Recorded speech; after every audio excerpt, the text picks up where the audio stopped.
राजू बहुत ही गरीब था। गरीबी इतनी थी कि न पहनने को गर्म कपड़ा था और ना ही खाने को भोजन नसीब होता था। ठंड इतनी भयंकर थी कि हड्डियां तक जम जाती थी। हवा में बर्फ के कांटे चुभते थे और रातें ऐसी कि बिना आग के जीना मुश्किल हो जाता। राजू के पास अपनी कोई ज़मीन नहीं थी। वो दूसरों की ज़मीन पर मजदूरी करता था, लेकिन सर्दियों में काम मिलना बंद हो जाता क्योंकि खेत बर्फ से ढक जाते और मजदूरों की उंगलियां सुन्न पड़ जाती। वो जिस घर में रहता था वो भी काफ़ी पुराना था। दीवारों से ठंडी हवा सीधे अंदर घुसती थी, छत से बर्फ टपकती रहती और दरवाजे खिड़कियां इतनी जर्जर कि हवा का एक झोंका भी घर को हिला देता। एक दिन गांव का एक बुजुर्ग आदमी जिसका नाम मोहनदास था, राजू के पास आया। ठंड से उसकी सांसें सफ़ेद धुएं बनकर उड़ रही थीं। बेटा, आखिर तुम इतनी मुसीबत क्यों कूट रहे हो? तुम नौजवान हो, होनहार हो। अगर तुम चाहो तो मेहनत से अपनी किस्मत बदल सकते हो, भले ही यह ठंड कितनी भी क्रूर हो जाए। मोहनदास चाचा, ज्यादा मेहनत करने से कोई फायदा नहीं। जो तकदीर में लिखा है मिलेगा तो उतना ही। इस ठंड में तो जीना भी दूभर है। मेहनत करके क्या हासिल होगा? बेटा, यही गलती तुम्हारे पिता ने भी की थी। उसने भी खुद को पूरी तरह भाग्य के भरोसे छोड़ दिया था, इसलिए वो कोई काम नहीं करता था, सारा दिन घर पर ही पड़ा रहता था। तुम्हारी गरीबी भी तुम्हारे पिता की इन्हीं गलतियों की वजह से है। देखो, गांव में सबके पास अपनी अपनी जमीन और अच्छे घर हैं, जहां लकड़ी की आग जलती रहती है, ठंड से बचाव होता है। मगर तुम्हारे पास न जमीन है न ढंग का घर। ये टूटा फूटा मकान भी तुम्हारे दादा ने बनाया था, जिसमें ठंड रात दिन राज करती है। बेटा, जब तक तुम किस्मत का रोना रोते रहोगे और ठंड का बहाना बनाते रहोगे, तब तक जिंदगी में कुछ हासिल नहीं कर पाओगे। अभी तुम्हें अपना विवाह भी करना है, और विवाह तभी होगा जब तुम धन कमाओगे, ताकि ठंड से बचने लायक घर और कपड़े जुटा सको। मोहनदास चाचा, आखिर मैं क्या काम करूं? गांव में तो कोई काम ही नहीं मिलता, खासकर इस ठंड में जब बर्फ सब कुछ ढक लेती है। कभी मिल भी जाता है तो एक आध दिन का ही काम मिल पाता है, और ठंड से हाथ पांव सुन्न हो जाते हैं। बेटा, ये दुनिया बहुत बड़ी है, इसमें काम की कोई कमी नहीं। तुम्हें गांव में काम नहीं मिलता तो दूसरे गांव में काम तलाश करो, भले ही ठंडी हवाओं में पैदल चलना पड़े। अगर तुम कोई काम करने लगे और इस घर की मरम्मत करवा ली, दीवारें मजबूत करवा ली ताकि ठंड अंदर ना घुसे, तो मैं तुम्हारा विवाह करवा दूंगा। विवाह का नाम सुनकर राजू में जोश भर गया।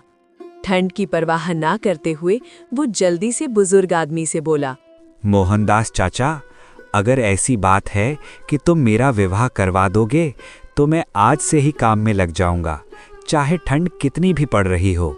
विवाह होने की खुशी में राजू दूसरे गांव में जाकर मजदूरी करने लगा। वो कई महीनों तक काम करता रहा, ठंडी सुबह में उठकर बर्फीली हवाओं में भी मेहनत करता। जब उसके पास अच्छा खासा धन इकट्ठा हो गया तो उसने अपने घर की मरम्मत करवा ली, दीवारें ऊंची की, छत मजबूत की, ताकि ठंड का कहर अब अंदर ना आए। अब उसके पास सब कुछ था जिससे वो विवाह कर सके। गर्म कपड़े, आग की व्यवस्था। उसे समझ आ गया कि मेहनत से किस्मत बदली जा सकती है, ठंड को भी हराया जा सकता है।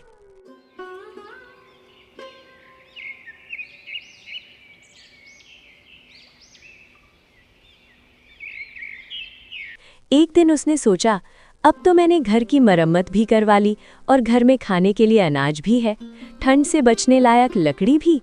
अब मुझे मोहनदास चाचा से अपने विवाह के बारे में बात करनी चाहिए।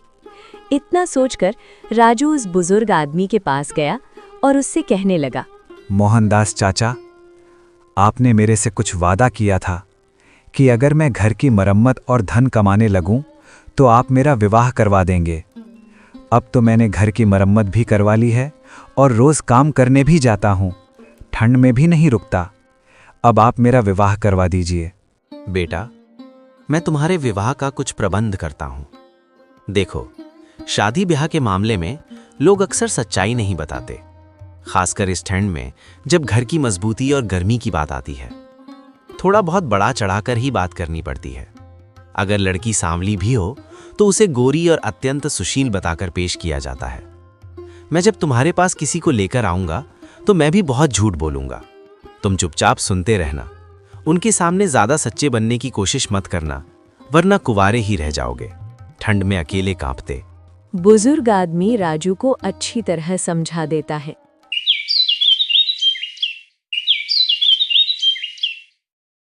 कुछ दिनों बाद एक आदमी को लेकर राजू के घर आता है। ठंड से सब कांप रहे थे। देखो गगनदास, ये लड़का गांव का सबसे होनहार, चतुर, चालाक और मेहनती लड़का है।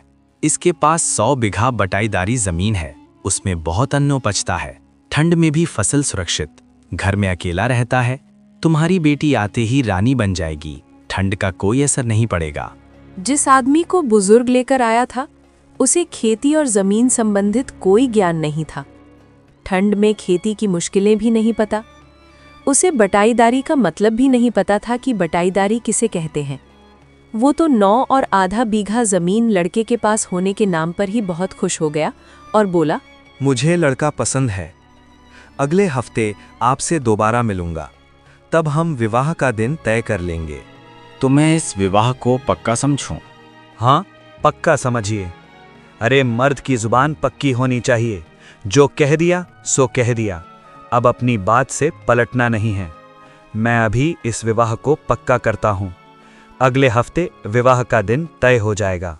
वो आदमी बहुत खुश हुआ और अपने घर लौट गया और खुश होता हुआ अपनी पत्नी से कहने लगा, भाग्यवान, आज मैं बहुत खुश हूँ। हमारी बेटी का रिश्ता एक अच्छे घर में पक्का कराया हूँ। लड़का अमीर है, घर में अकेला है और उसके पास अपनी बटाईदारी की 9 बीघा जमीन है। खाने पीने की कोई कमी नहीं होगी, ठंड में भी गर्मी रहेगी। क्या आप बेवकूफ़ी की बातें करते हो? बटाईदारी का असली मतलब जानते हो? मैं किसान की बेटी हूँ, मुझे बटाईदारी का मतलब अच्छी तरह मालूम है, और ठंड में उसकी मुश्किलें भी। वो जमीन उसकी नहीं है, किसी जमींदार से 1 साल के लिए आधे हिस्से पर ली हुई है। फसल का आधा हिस्सा उसे मालिक को देना होगा और आधा खुद रखेगा। तो क्या हुआ, तब भी लड़का ठीक ही है। कहाँ ठीक है, उस जमीन की कोई गारंटी नहीं। अगले साल मालिक चाहे तो किसी और को दे देगा। ठंड में फसल खराब हो जाए तो कुछ नहीं बचेगा। तब उस लड़के के पास मजदूरी करने के अलावा और कुछ नहीं बचेगा। देखो, मैं साफ साफ कह रही हूँ, वो किसान नहीं, मजदूर है, और मैं अपनी बेटी की शादी किसी मजदूर से नहीं करूंगी जो ठंड में कांपता रहे। लेकिन भाग्यवान, मैं तो जुबान दे आया हूँ, अब कैसे मुकर सकता हूँ? मुझसे ऐसी मूर्खता की बातें मत करो। अगर सच में उसके पास जमीन है तो उसे मालिक होने का कागज मांग। देखना, वो तुरंत दुम दबाकर भाग जाएगा, ठंड से बचने का बहाना बनाकर। अगर ऐसी बात है तो मैं कल ही जाऊंगा और उससे जमीन का मालिक होने के कागज मांगूंगा। अगले दिन सुबह गगनदास राजू के घर पहुंच जाता है। ठंड से उसका चेहरा लाल हो रहा था। गगनदास को अपने घर देख राजू जल्दी से बुजुर्ग आदमी मोहनदास को बुला लाता है। लगता है बात जम गई, आप जुबान के पक्के निकले। चलो अब विवाह की बात आगे बढ़ाई जाए, ठंड के इस मौसम में। मैं अपनी जुबान का पक्का हूँ, वादा करके मुकरना मुझे आता ही नहीं, लेकिन आप भी अपने वादे पर टिके रहिए। अब आप मुझे लड़के की जमीन के कागजात दिखा दीजिए ताकि साफ हो जाए कि लड़के के पास 9 बीघा जमीन है। इतना सुनते ही ठंड के मौसम में भी बुजुर्ग आदमी के चेहरे से पसीना टपकने लगा। वो जल्दी से बोलता है, भाई आप शायद ठीक से समझे नहीं। अभी लड़के के पास बटाईदारी के खेत हैं, लेकिन आप चिंता मत कीजिए, ये जल्दी ही वो जमीन खरीद लेगा ठंड के बाद। मुझे बेवकूफ समझते हो क्या? अरे मजदूर के पास इतने पैसे नहीं होते कि दाल रोटी के साथ सब्जी भी खा ले, और तुम कह रहे हो कि ये जमीन खरीद लेगा, वो भी मजदूरी से, ठंड के दिनों में। मैंने अपनी आंखों से देखा है, मजदूरी करने वाले जिंदगी भर खेत में पसीना बहाते रहते हैं, ठंड में कांपते, लेकिन सुख का एक दिन भी नसीब नहीं होता। तो क्या मैं ये रिश्ता पक्का मान लूं? शर्म नहीं आती तुम्हें? झूठ बोलकर मुझे फंसाना चाहते हो और अब बेहयाई से रिश्ते की बात कर रहे हो। सुन ले, मुझे अपनी बेटी का विवाह तुम जैसे मक्कारों के यहाँ नहीं करना। अब मैं अपनी बेटी का विवाह शहर में करूंगा, जहां ठंड से बचाव बेहतर हो। तुम गांव वाले धोखेबाज होते हो। इतना कहकर गगनदास वहां से चला गया। ठंडी हवा में राजू बुजुर्ग आदमी मोहनदास की तरफ गुस्से से देखता हुआ बोलता है। आपको झूठ बोलने की क्या जरूरत थी? झूठ से रिश्ते बनते नहीं बल्कि बिगड़ते हैं। आपने सब कुछ बर्बाद कर दिया। अब ठंड में अकेले क्या करूंगा? विवाह की बात बिगड़ जाने से राजू का मन टूट गया। अब उसका काम में भी मन नहीं लगता। जहां भी काम करने जाता ढंग से मेहनत नहीं करता। लोग उससे नाराज होकर उसे काम से निकाल देते हैं। सबको उसके निकम्मेपन की खबर मिल चुकी थी और ठंड में कोई जोखिम नहीं लेना चाहता। धीरे धीरे हालात बिगड़े कि उसके भूखे मरने की नौबत आ गई। ठंड से शरीर कमजोर पड़ने लगा। एक दिन उसने सोचा, अब यहाँ मेरे लिए कुछ नहीं बचा, ना काम ना इज्जत। घर के नाम पर टूटा फूटा मकान है जो बाबा आदम के ज़माने का है। ठंड का सामना नहीं कर सकता। अच्छा होगा कि अब शहर चला जाऊं, शायद वहाँ कुछ काम मिल जाए। बहुत सोच विचार के बाद राजू दूसरे दिन घर से शहर के लिए निकल गया। ठंडी सुबह में, मगर उसे पता नहीं था कि शहर कहाँ है, वहाँ काम कैसे मिलेगा। वो चलते चलते घने जंगल में पहुँच गया, जहाँ ठंड और भी क्रूर थी। पेड़ों पर बर्फ जमी हुई। जंगल में ही उसे रात हो गई। रात का अंधेरा देखकर वो घबराने लगा और जल्दी जल्दी जंगल को पार करने लगा। ठंड से दांत किटकिटाते, लेकिन जंगल इतना घना था कि खत्म होने का नाम ही नहीं ले रहा था। हवा में बर्फ के टुकड़े उड़ रहे थे। वो एक जगह रुककर सोचने लगा, अब मैं क्या करूं? ये जंगल तो खत्म होने का नाम ही नहीं ले रहा है। न जाने और कितना बड़ा है ये जंगल। ठंड कितनी बढ़ जाएगी। राजू ये सोच ही रहा था कि तभी उसकी नजर एक बुढ़िया पर पड़ी। नाम था कावेरी। गाय को लेकर जा रही थी। ठंड से उसकी साड़ी पर बर्फ जम रही थी। ये देख राजू की जान में जान आई। जरूर, ये बुढ़िया इस जंगल में रहती है। अब रात में मैं इस बुढ़िया के घर ठहर सकता हूँ। भले ही ये मुझे भोजन न दे, लेकिन रहने के लिए आसरा तो जरूर दे सकती है, ठंड से बचने को। राजू चुपचाप बुढ़िया के पीछे चलने लगा। कुछ दूर चलने के बाद राजू ने देखा कि जंगल में एक छोटा सा घर है और उस घर के बराबर में एक छोटी सी झोपड़ी है। बुढ़िया ने गाय को झोपड़ी में बंद कर दिया और खुद घर के अंदर जाने लगी। अरे, कौन हो तुम और यहाँ कैसे आना हुआ? आज से पहले कभी किसी नौजवान को इस जंगल में आते नहीं देखा, खासकर इस ठंड में। काकी, मेरा नाम राजू है। मैं बहुत गरीब आदमी हूँ। मेरा गुजारा गांव में नहीं हो पा रहा था। ठंड में जीना दूभर हो गया, इसलिए मैं शहर में काम की तलाश में जा रहा हूँ।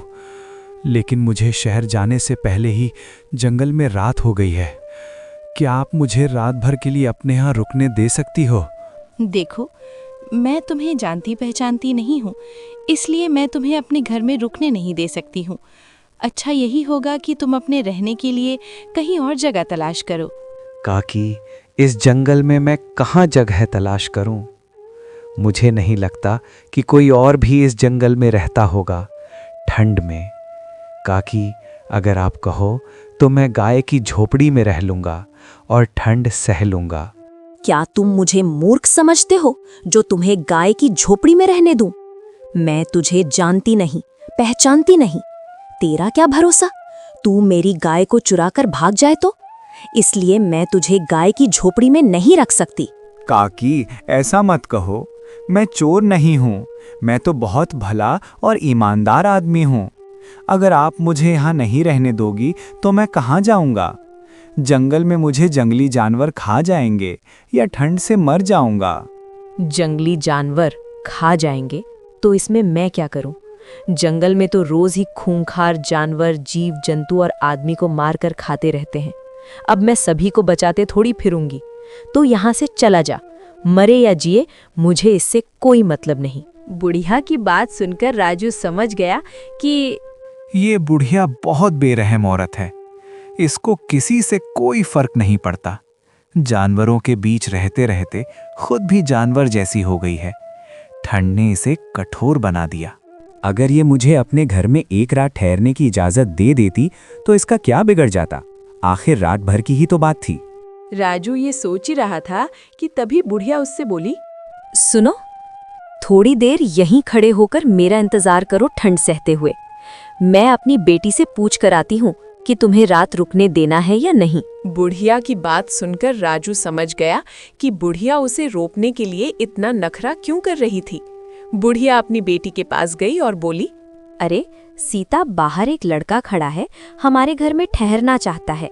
तू एक बार उसे देख ले, अगर तुझे पसंद आ जाए तो मैं उसे यहाँ रुकने के लिए कह दूंगी।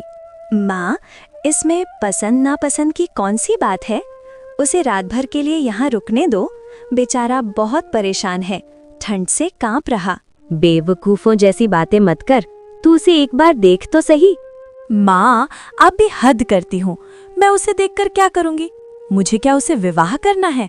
हाँ, तुझे उसे विवाह ही करना है।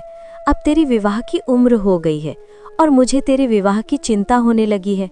ठंड में अकेली। ये लड़का बहुत भोला और ईमानदार है। ऐसा लड़का बार बार नहीं मिलता, ठंड में भी मेहनती। इसलिए मेरी बात मान और उस लड़के को देख ले। तू नहीं जानती कि इसे भगवान ने तेरे लिए भेजा है, वरना कितने साल गुजर गए, यहाँ कोई नहीं आया। सीता भी विवाह करना चाहती थी, वो तो सिर्फ अपनी माँ के सामने फिजूल में बनकर दिखा रही थी। माँ, मैं लड़की को देख चुकी हूँ, वो मुझे पसंद है। मैं उससे विवाह को तैयार हूँ। अपनी बेटी की बात सुनकर बुढ़िया बाहर आई और राजू से बोली, बेटा, तुम मेरे घर में रह सकता है, अंदर आजा, ठंड से बच। बुढ़िया ने राजू को घर के अंदर बुला लिया, जहाँ थोड़ी आग जल रही थी। राजू ने सोचा, बड़ी मुश्किल से बुढ़िया उसे घर में रोकने के लिए राजी हुई है, इसलिए वो उसकी बेटी की तरफ आंख उठाकर भी नहीं देखेगा। राजू सिर झुकाए घर में बैठा रहा, ठंड से अभी भी कांपता। राजू को इस तरह देखकर बुढ़िया बोली, बेटा, तुम तो बड़े शर्मीले हो, नजर उठाकर भी नहीं देखते। काकी, मुझे लड़कियों से बहुत शर्म आती है, सामने पड़ते ही घबरा जाता हूँ। समझ नहीं आता कि क्या करूं। और जब तुम्हारा ब्याह होगा तब अपनी पत्नी का सामना कैसे करोगे ठंडी रातों में? यही सोचकर तो डर लगता है काफी। अरे, इसमें डरने की क्या बात? लड़की कोई खतरनाक जानवर थोड़ी है जो वो तुझे खा जाएगी। वो तो बहुत ही कोमल और दिल की सच्ची होती है। अब तुम खाना खाकर आराम करो, कल सुबह तुम्हें शहर भी तो जाना है ठंडी राह पर। राजू को कभी इतना पैदल चलने की आदत नहीं थी, ठंड में तो और मुश्किल, इसलिए आज वो काफी थक गया था। थकान से वो बिस्तर पर पड़ते ही गहरी नींद में डूब गया, ठंड भूलकर। अगली सुबह वो खुद से नहीं जाग पाया। बुढ़िया की बेटी सीता ने आकर उसे जगाया तो वो हड़बड़ा कर उठा और बोला, अरे माफ करना, मुझे उठने में थोड़ी देर हो गई। मुझे तो बहुत दूर जाना है ठंड में। इतना कहकर राजू जाने लगा, लेकिन सीता ने उसे रोक लिया। आप ऐसे कैसे जा सकते हैं? कुछ जानते भी हो? मैंने रात में सपना देखा।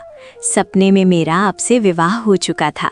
अब आप मेरे पति हैं, इसलिए आप मुझे छोड़कर नहीं जा सकते। ये आप क्या कह रही हो? सपना सच थोड़ी होता है। मैंने सुना है सुबह का सपना सच होता है, इसलिए अब मैं आपकी पत्नी हूँ और आप मेरे पति। मैं नहीं मानता, तुम पागल हो गई हो। मैं जा रहा हूँ। देखो, आप यहाँ से नहीं जा सकते। अगर चले गए तो मैं अपनी जान दे दूंगी। ऐसा गजब मत करना, मैं रुक जाता हूँ, मगर तुम्हारी माँ तुम्हें छोड़ेगी नहीं। माँ कुछ नहीं कहेंगी, वो तो कब से चाह रही हैं कि मेरा विवाह हो जाए। आपको देखकर तो वो बहुत खुश होंगी। बुढ़िया शाम के वक्त बकरी लेकर घर आई तो घर में राजू को देखकर मन ही मन बहुत खुश हुई। वो जो चाहती थी वही हुआ। बेटी ने राजू को विवाह के लिए मना लिया। बेटा, क्या हुआ? तुम शहर नहीं गए? काकी, मैं शहर जा रहा था, लेकिन तुम्हारी बेटी ने जाने नहीं दिया। ये ना जाने कैसी कैसी बेवकूफों जैसी बातें कर रही है। बुढ़िया की बेटी सीता बुढ़िया को सारी बात बता देती है। बेटा, अब तुम्हें ना डरने की जरूरत है और ना ही कहीं जाने की। अब तुम हमारे साथ ही रहोगे, ठंड से सुरक्षित। बेटा, मैं कोई जंगली औरत नहीं हूँ। मैं ढोलकपुर गांव के जमींदार की पत्नी तारा हूँ। जमींदार ने एक नीच औरत के बहकावे में आकर दूसरी शादी कर ली। उस औरत के कहने पर ही उसने मुझे और मेरी छोटी बेटी को जिंदा जलाने की साजिश रची। जब मुझे इसका पता चला तो मैं अपनी नन्ही बेटी को लेकर गांव से भाग आई। तब से हम यहीं इसी जंगल में रहते हैं, ठंड का सामना करते। इस जंगल में रहते हुए हमें 19 साल हो गए, ठंडी रातें काटते। लेकिन बेटा, पाप का घड़ा कभी ना कभी तो भर ही जाता है। एक दिन उस नीच औरत ने जमींदार की हत्या कर दी। अपने चहेतों के साथ जमींदारनी बन बैठी। वो खुद ही राजा के पास जाकर जमींदार की हत्या का मामला दर्ज कराई ताकि किसी का शक उस पर ना जाए। लेकिन राजा के गुप्तचरों ने सब राज खोल दिए। असली हत्यारिन वो नीच औरत ही निकली। तब राजा के सैनिकों ने उसे पकड़ लिया और जल्द ही उसे फांसी हो जाएगी। हमारा पुराना वफादार नौकर मुझे ये खबर देने जंगल आया था, ठंड में भी। बेटा, जमींदार लाख बुरे थे, मगर मरने से पहले उन्होंने सारी जमींदारी अपनी बेटी सीता के नाम कर दी है। अब से वो जमींदारनी है। कल हमारा नौकर हमें लेने आएगा और हम अपने घर लौट जाएंगे। सीता तुम्हें अपना पति मान चुकी है, इसलिए अब तुम उसके पति हो। काकी, आप सचमुच बहुत बड़े दिल की औरत हैं। इस दुनिया में कैसी कैसी स्त्रियां होती हैं। कोई पति के लिए अपनी जान की कुर्बानी भी दे देती है और कोई लालच में अंधी होकर सब कुछ बर्बाद कर देती है। बिल्कुल बेटा, यही तो दुनिया है। इसमें भली औरत भी रहती है जो अपने पति के लिए सब कुछ न्योछावर कर देती है, और कुछ औरतें सिर्फ धन से मोह करती हैं। उनके लिए पति खिलौना होते हैं। जैसे बच्चा रोज नया खिलौना बदलता है, वैसे ही वो रोज पति बदलना चाहती हैं। अगले दिन राजू बुढ़िया और उसकी बेटी के साथ जमींदार की हवेली में चला गया। ठंडी राह पार करके और सीता जमींदारनी बन गई। उसके बाद राजू अपनी पत्नी और बुढ़िया के साथ खुशी से रहने लगा। ठंड का कहर अब खत्म हो चुका।